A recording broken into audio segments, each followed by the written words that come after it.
it's time to take a look at data frames in terms of an overview. We're going to load the data, do some brief statistical analysis of the data, and just then make a decision on the data as to whether it may or may not work for a student project. Ultimately, it's up to you whether you want to choose a data set for a project, but the steps that we take today are the steps I want you all to take to help you make that determination. So here's what we're going to start with. Let's go to my GitHub page. Google suggesting search Corey Wade GitHub, which I did before. So it's github.com/Corey J. Wade. And if you click on repositories, you will see BCA datasets, okay? So I want to pick books updated. Actually, fixed books. Not sure about the difference between those. Let's try fixed books. And remember, to actually view a GitHub file in a data frame, you need to actually hit view raw. Okay, and you can see it's a lot of book info. Go ahead and hit Command C. Copy it, and then open up your new Colab notebook, colab.research.google.com. Click on a new notebook link, and go ahead and assign this to the URL in quotation marks. All right, now, can you go ahead and load this data and look at it? I want to give you a chance to do it on your own. Okay, go for it. I won't stay here for too long in case you need help. I'm going to jump in.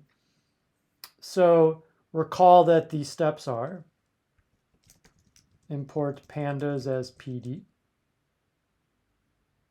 And then if you're sure about the next one, by the way, you can, if you remember that it starts it starts actually, see, you always want to import pandas first. Then you want to turn it into a data frame. Think about it like that. And we call it DF. So you want to get a DF as your variable doing something with pandas. That's why I load it. So PD dot, and then the key is to remember read. So read underscore CSV. You get used to it quickly. URL in parentheses. Then to show it, remember what that is? DF dot head. Shift enter to run all that. Let's see what we get. Okay. We've got some books here. It's like a lot of Harry Potter. I remember when Harry Potter was all the rage. We have a book ratings, the authors. Now let's go over some things, right? This is comprehensible, right? We understand what the columns mean here. Maybe you don't understand ISBN, but ISBN is actually books are identified by their ISBN uniquely. Gives us the language, number of pages, the ratings count, kind of interesting. The text reviews count, publication date. Okay, so we got some different stuff here. Now, let's use the following methods. Okay, df.info. You're going to use these for every data set that you consider. And I would also consider doing them in this order because you may decide, oh, this wasn't what I thought it was. Well, you don't need to continue with df.info. If you decide you want a different data set, move along, okay? If you decide, you know what, I'm considering this one, try df.info. Press Shift Enter, let's see what we get. Okay, so here's what I want you to look at when you're looking at these. Number one is the non-null. When these all match, good. That means there are no null values. It's a clean data set. That's good. What else? You can look at the data type, like how many objects or strings. That's a lot here. I don't know. It's a lot of strings. There are some numeric columns, 1, 2, 3, 4, 5, 6. So I think it's possible. But some of those, we don't need to analyze the numeric columns here, okay? Again, if you decide, oh my gosh, this is too many null values, too many string columns, I'm done. If you want to go further and say, you know what? But I really like books.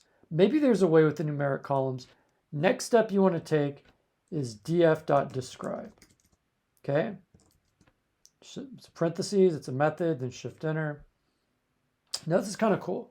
So what pandas does is it only shows you the numeric columns. Now we're going to analyze these, okay? Book ID number. Meaningless. Why? It's because they're unique and they don't really tell you anything about the book. You know what I mean? Like, we're better off looking at the titles, but in the world of data, we want to store it by numbers, okay? Average rating. Now that's interesting. What's the rating? So let's look at some of this now. Look at the mean. The mean is a 3.9. And you guys know this, right? You go online and you look, everything's like 4 is average. That's probably out of 5. The minimum is a 0. The maximum is a 5. And then look at this. I want you to compare the median to the mean. The median is 3.96 and the mean is 3.93. Very close, very symmetric in the ratings. Okay, so that's interesting. What else do we have? ISBN, again, that's an identifier. ISBN 13, I guess. You know, it's a numeric identifier. Number of pages is interesting, right? You can look at the mean is 336. Okay. Look at the max, 6,576. Can you imagine reading that one? What is that? And note that the median here is 299. So what happens, you see how the mean is more than the median? That extreme value, those big books like the 6,576, they're pulling the mean away from the median, okay? They're skewing the data. The ratings count, I guess it's how many people rate the books. Is that right?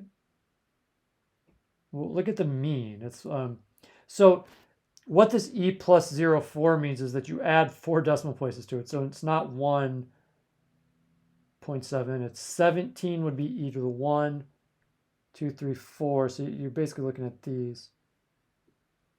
17,936. Oh. Well, look at the max. That's the issue. And if you look at the median, see the median is just 745. So this is a case where you have what I would call extremely skewed data. How do I know it's extremely skewed? From 2 things only. Comparing the mean to the median. Okay? It's just a magnitude of 2 magnitudes of difference. Where it's 745 versus 17,000. But you see why? Because you have extreme values, like 6 of these, that's like 4 million, right? 1, 2, 3, 4, 5, 6. Yeah, 4 million. Okay. And this is what happens typically with ratings, where you have, you know, very few books that are extremely popular, like the Harry Potters and stuff, and they really skew the data. And text reviews count is likely similar. So that's all we're going to do to determine if, you know, something is or is not worth considering for your project. I think for you, you know, some of the things I mentioned, right? Is there a column that would make sense to predict from the others? Well, I mean, you could try, like you could try to predict the rating, and you don't only have the numeric columns to go on. You have the ratings count, the text reviews count. And if you go back up to the data, it's not that you can't use text columns. You totally can. You could use the author, okay, to help predict. I think the title should be unique. Sure, if there's a series like Harry Potter, you know, you could consider the title too. But usually when you're looking at text columns, which we'll talk more about another time, you want ones that are actually going to be repeated, right? So you see, oh, well, hey, J.K. Rowling's other 5 books got good ratings, so this one probably will too. Whereas if like you're taking another author, it's not a series, some new title, you can have less information on that. And publisher, right? Certain publishers may have higher rankings. So I will give you my official determination. I think this is possible for a machine learning project. I think it's not ideal. I think if you love books and this is the best book data set you could find, I think you can make it work. Might be a little challenging and interesting to get some of the text columns to work, but it could. It's not something that I would personally choose though as a good machine learning project. Okay, so let's take a look at another one. I'm going to go back to the BCA datasets online and go back here. Let's look at, here's a topic that I find interesting. California fire incidents, especially because we've had like the worst fires coming up. And we'll try to look at some contemporary data sets. I'm not sure how far back this one goes. Let's find out. Okay, so you click on it. And then click on raw. And here we have it. Click on the URL. Go back to your notebook. And now something you can do, by the way, if you're like, well, if you double click, first paste this in his URL. Now, if you want, you can go up and like copy these, because like if you always do that, it's going to load. Copy and paste means you can write a function to do it, right? I'm not going to do that now because I don't want to overburden people. But we're redefining URL now as this fire one. So here we go. What do we got? Acres burned. That would be the thing to predict. Let's see what we have here. Active, if it's still going on. Likely it's not because it's in the past. Some admin unit, air tankers, the year, URL, county IDs, a lot of null values. A lot of info here. Percent contained. You'd hope they're all done in 100% contained. So there's a lot of columns here. But I can tell you, I'm going to discard this one right now.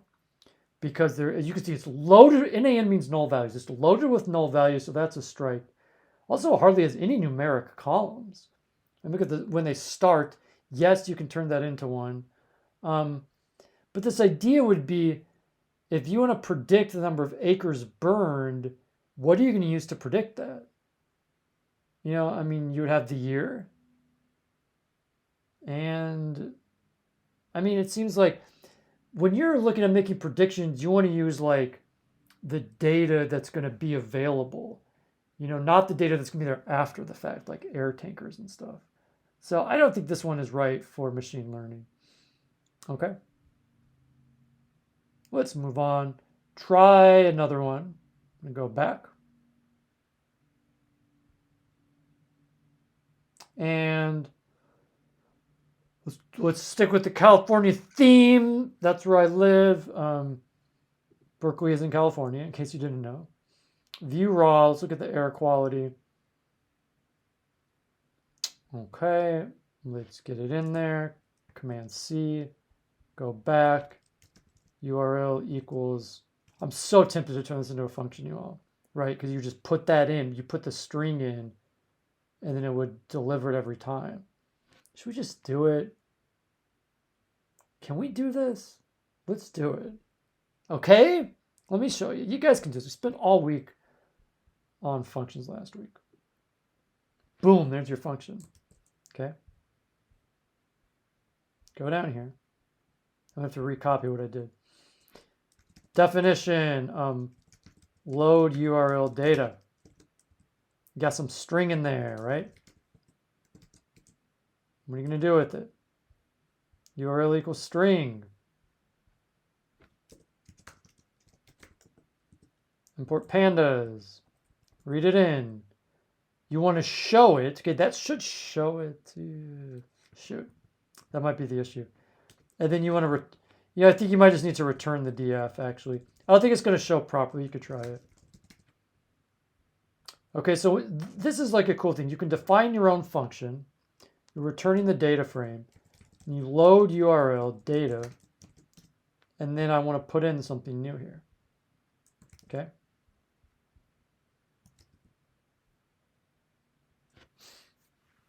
I'll go ahead and put this df.head. I don't think it's going to show it. Let's try this. Try it and see what happens. I'm trying to write a function for you guys to make it easier for you, so you can quickly get a good look. It does show it right. Great. Awesome. Well, it shows a little more. Because it's returning, it's showing you the whole data frame, so it's not showing the df.head. But that's fine. So what do we have here? We have a date. We have POC, whatever that is. I don't know. It's probably some pollution thing. Daily AQI value, percent complete. Let's see. I don't know what a lot of these columns are, but there's a decent amount of numeric columns. Got the county. We could look at this a step further. Now, because I called this function, I think I complicated things. In fact, I know I did, because we didn't assign it. So if you assign it df equals